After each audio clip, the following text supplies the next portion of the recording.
درنو هیوادوالو بیا هم تاسو ښه راغلاست او کور ودانۍ وایم. څرنګه چې ما یادونه وکړه چې خو کور روزنتون ته راغلي یاستو، دلته زما ترڅنګ عبدالودود علمیار صاحب زما ترڅنګ ناست دی چې غواړم د نن ورځې چې ما تاسو ته یادونه وکړه چې دغه تفریحي برنامه په دې خو کور روزنتون کې دوی په لار اچولې. د نن ورځې د دغه تفریحي برنامې په اړه دې سره خبرې وکړم او د دې نظر واخلم. علمیار صاحب د هر څه نه مخکې سلامونه او نیکې هیلې په خیر راغلې. ستاسو نه مننه کوم چې ته راغلې او دغه برنامه مو د نږدې نه وکتله او له موږ سره مرکه کوئ. کور خوشحاله اوسې علمیار صاحب. که راته د نن ورځې دغه تفریحي برنامه په اړه راته معلومات راکړئ چې په ذهن کې مو څنګه دغه برنامه راغی. د دې نه پخوا مخکې هم تاسې داسې برنامې درلودې او که نه دا لومړی ځل دی چې داسې برنامه تاسې په لار اچوئ؟ مننه ستاسې د دې پوښتنې په ځواب کې به زه دومره ووایم چې تاسې ته بهتره معلومه ده چې دغه اسلامیک ریلیف دفتر چې دی دغه خو کور روزنتون سپورټ کوي او ملاتړ کوي. مختلفې برنامې لري. دومره تدریسي برنامو ترڅنګ موږ وغوښتل چې په دغه وخت کې دوی ته چې څون پسرلیم دی دغه شاګردانو د روحي او هغه ذهني آرامۍ په خاطر باندې یو تفریحي برنامه ورته برابره کړو.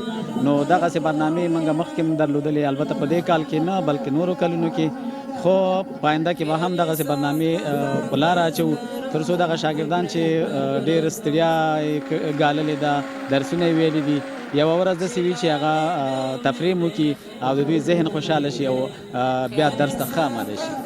مننه علمیار صاحب. دا هم راته تاسې ووایئ چې دلته په حدود د څو تنو زده کوونکي دلته تاسې سره درس وایي؟ دلته په خو کور روزنتون کې زمونږ زده کوونکي چې دي ټول 380 تنه دي. خو نن ورځ د زمونږ د زده کوونکو نه علاوه د کار امور اجتماعي یا کار او ټولنیزو چارو ریاست د روزنتونونو اړوند شاګردان یا زده کوونکي هم راغلي دي.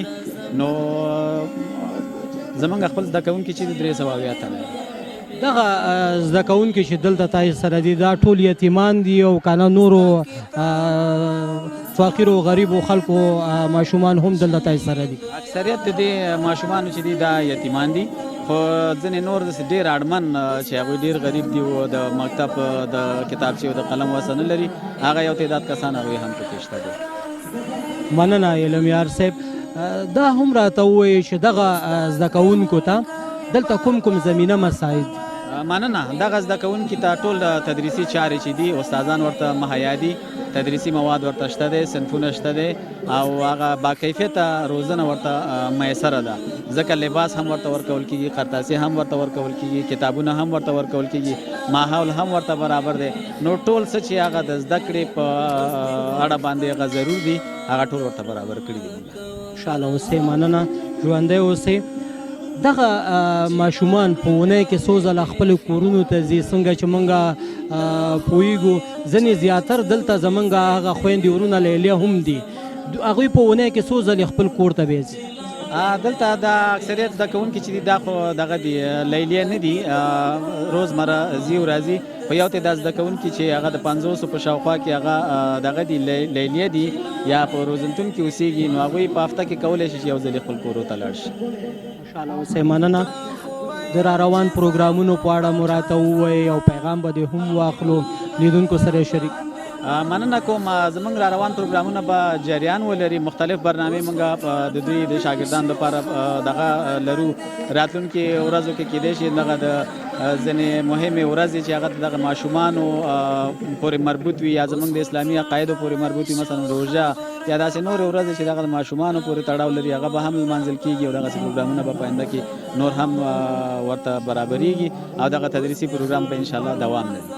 پیغام به دې هم پیغام مې دا دی چې ټول هیوادوال هغوی باید خپل بچیان مکاتبو ته واستوي، ورته ښه توجه وکړي، ماشوم باندې پاملرنه وکړي او د آینده دپاره سالمه روزنه ورته ورکړي. خوشحاله اوسئ. مننه علمیار صاحب. بیا هم مننه چې راغلي او خپل قیمتي وخت مو وویسته او دلته هغو یتیمانو ماشومانو سره چې د پلار د مینې څخه بې برخې پاتې دي او تاسې ورسره څه وخت دلته تېر کړو. مننه. کور ودان ستاسې نه هم مننه. درنو هیوادوالو، د علمیار صاحب خبرې تاسې واورېدې. دلته زموږ نور میلمانه هم راغلي دي، هغه زموږ کوچني کوچني ګلالي خویندې او ورونه چې راغلي دي، د دوی سره به هم خبرې کوو. موږ سره پاتې شي. او زموږ ملتیا